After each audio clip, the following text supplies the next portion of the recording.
match on my batshit, an audience, a mic, and a bloodstained hatchet. These are my rhymes, they're full of depravity, drowning your ass like 2 scoops of gravity. So much despair, trauma and sadness, staring you down, face first in a madness. All my life was anger and pain, it emptied my brain, barely left me half sane. They said what a waste, they said what a shame, so it's time. Good day and welcome to the blog. April 3rd, that means that April Fool's Day was just 2 days ago, and I pulled no pranks. That was my big prank, was I pranked no one. So at every turn, people were cautious. They were worried. They were apprehensive was the word I was looking for. Because they kept thinking something would happen, and it didn't. But on April 6th, I'm getting everybody. And that's my prank. It's a delayed prank, but good. Good stuff, though.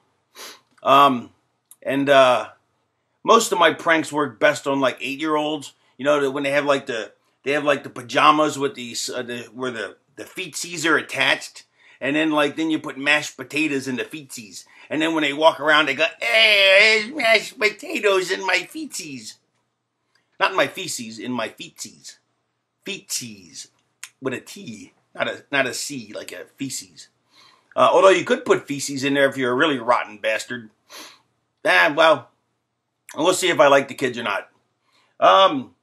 Today, I guess apparently today is a Wrestlemania. As you can see, well, no, I guess you can't see. I am not watching it nor attending it, nor do I care about it. Other than the fact that I hope people will, the boys make a lot of money, because obviously Vince is going to make a fortune. So I thought today I would tell a Wrestlemania tale. Not like the Christmas tale, not like one of those kind of stories where like the ghost of WrestleMania past and the ghost of WrestleMania future show up to give the ghost of WrestleMania presents. Although I like to get presents. I love presents. In fact, more people have been giving me scratch-offs, but they haven't really been giving me enough. And so I want more. I demand more. I want more. Yes, I want more. I want more. Me pretties. Do I look like George Washington now with my hair short? I look like George Washington. I'm going to go across the Delaware and throw me a dollar bill in, or a dollar coin or something like that. I don't know. You probably won't get to see this until April 4th, or possibly later. But nonetheless, it is April 3rd, and I will tell you a WrestleMania tale in a moment. I know some of you have been following me on Twitter, or wanting to know about the Huck story and the Brett Sawyer story. Brett Sawyer, the biggest scuzzbag, piece of shit, dirtbag in the history of the business. That's a pretty good story too. If I have time left, I'll tell you that story. But what a piece of shit he is. His brother Buzz is dead. I got along with Buzz, but Brett was a scumbag. And just such a pussy. I mean, world class. Not that he worked for the Von Erichs, because that would be world class, because that was who the Von Erichs were. And no, he didn't try to put the claw on me. Although he probably would have tried to claw my balls if he could. But, and speaking of clawed balls, I actually I did write a book myself. It was called Tiger's Revenge, but I wrote it under a pseudonym, which was Clawed Balls. Is this thing on? Alright. So my WrestleMania story is, and by the way, I like saying WrestleMania. Like Bad News Allen used to say, he'd call it WrestleMania, even though there was no A in there. I don't know why, but that's what he would call it. Here's my story. So there it was, WrestleMania 17, and all the children were in the house. Not a sound could be heard except people cheering for me in my match or something like that. I forgot where I was in my story, and I just started. How bizarre is that? How ADD am I that I just started a story? I wasn't wasn't even a sentence into it, and I already forgot my train of thought. And no wonder it drives my wife nuts. She's walking the dog right now, so if I forget anything, she can correct me.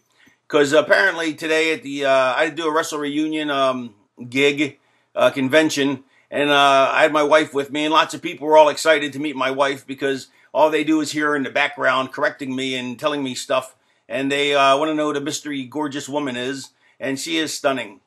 And Charlie Haas says I am an overachiever, but I like to think I'm playing in my own league because I'm a stunning young man myself. Man, my hair is a mess.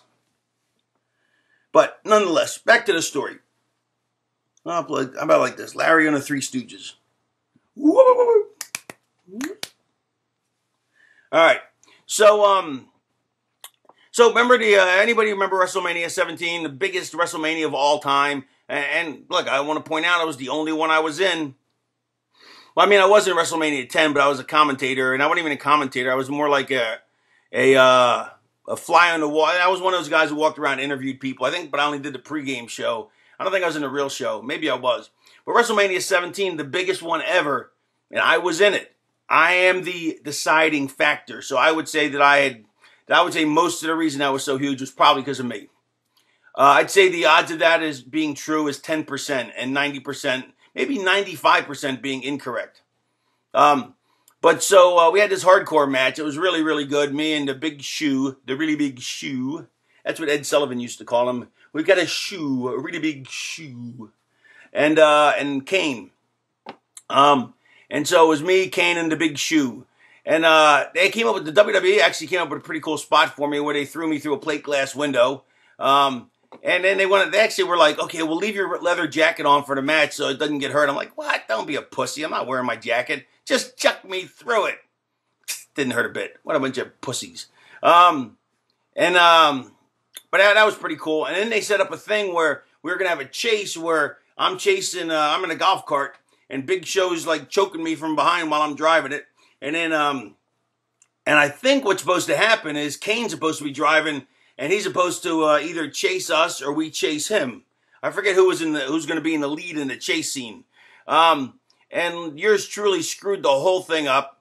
But not intentionally, I mean, because that would have been like the greatest thing ever. Because the Astrodome, it's a big circle, the track we were on, and because that's where it was, the Astrodome.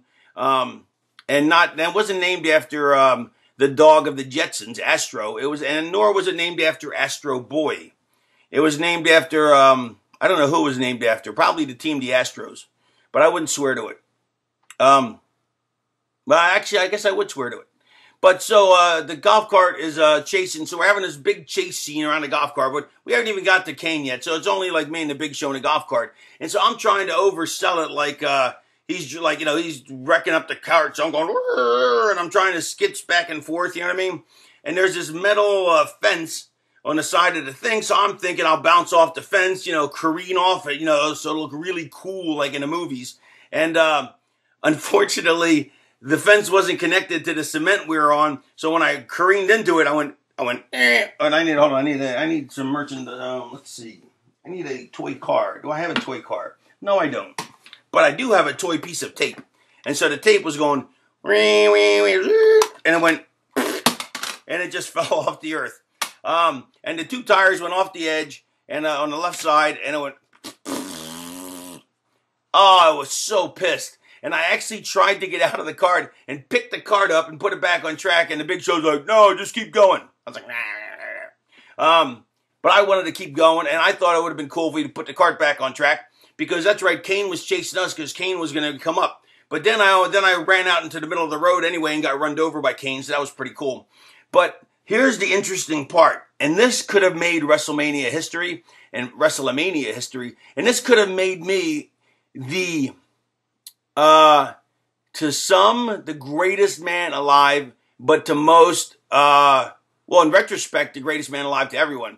But at the time, possibly the greatest jackass of all time, because I ran off the curb and I landed, and that's where all the wires were that ran to the show. And I went off the curb and I smashed through a bunch of wires. And if I would have went another quarter centimeter, I would have cut the power to the entire building. Yes, I could have ruined WrestleMania and cut the power to the entire building, and that would have been awesome. But it didn't happen. But the match was still awesome. Yep. So that was my WrestleMania story. What was I going to tell you? Next week I am off, it looks like. The following week I'll be up in the New Jersey area for a couple shows for Gino Caruso, so come see me there. bring me scratch-offs and buy lots of merchandise to support me, because you are my income, people. And that's why I'm friendly to my fans, because they support my lifestyle, a lifestyle that I enjoy. In fact, as we speak now, I'm waiting for the sushi man to deliver my sushi so me and the wife can eat sushi and watch television and watch movies. And I don't know what movie we're going to see. Although I do want to see at the theater. I want to see the Adjustment Bureau. I haven't seen that. I haven't been to the movies in a while. I got to get to the movies. I want to see the Adjustment Bureau, that Limitless, and I want to see the Red Riding Hood, because I like wolves. Wolves are cool. And I hope there's a spot where the wolf gets really excited and he goes, wah, and his tongue rolls down like, and his eyes bug out and go, wah, wah, wah. Or maybe that won't happen. Maybe a little too serious for that. And don't forget to follow me on Twitter at the Raven Effect. I usually, what I'll do is I won't tweet for a couple days, and then I'll tweet about 10, 15, 20 things, and then I won't tweet for a couple days, because I forget to tweet. But then once I start tweeting, then I have all kinds of stuff to say, because I pretty much have anything. I always have stuff to say, even when there's nothing to be said. Okay. I guess in the immortal words of Charlie Sheen, winning. And Jericho's doing very well on Dancing with the Stars. I'm really proud of him. Also, I saw Roddy Piper stand up the other day. Roddy called me up and said he wanted me to come see him in his stand-up show in Atlanta. See how that was really good. I thought it was really entertaining. Also, I saw New Jack because he performed afterwards, and I thought New Jack did a really good job too. So that's it, I think. And I was also at the Nash VIP party as a celebrity guest, and that was pretty cool because my buddy Rez owns the club, and I haven't been to that club since since the grand opening. I haven't even seen my buddy Rez since the grand opening. So that was pretty cool. I got to see him and go to the club. It's Club Sutra in Atlanta. So if you ever go to Atlanta, go to Club Sutra. Plus, there's a really good Mexican place next door that my wife just finished devouring the salsa chips and ate them without telling me. How dare she do that? Why, I oughta, if I wag my finger at her. You know what? I should have my own talk show, damn it. I really should have my own talk show. Is there anybody who's an agent out there? Like anybody who has like any connections? Can get me my own radio show or my own talk show or something? There's got to be somebody out there. Let's face it, I'm talented. I got skills. I got some mad skills, boy. Although I can't stop looking at the screen and picture myself instead of looking at the camera up there. I keep looking at my picture of myself right here. Because, well, it's hard not to look at yourself. That's why, I hate having a screen in front of me. Otherwise, I would just, if there's no screen, if there's no picture, monitor view right in front of yourself, you won't look at it. But if it's there, it's like you can't, you're drawn to it. Like that.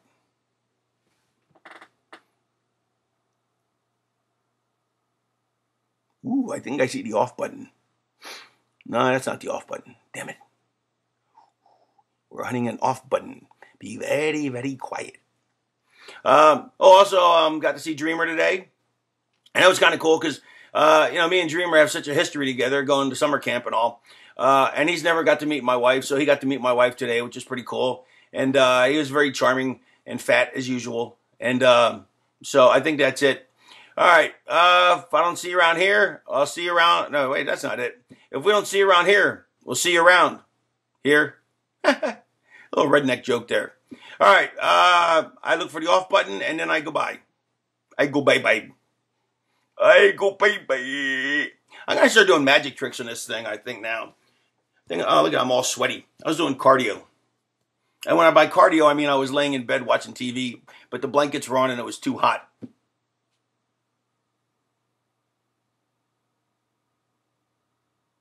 All right, that's enough.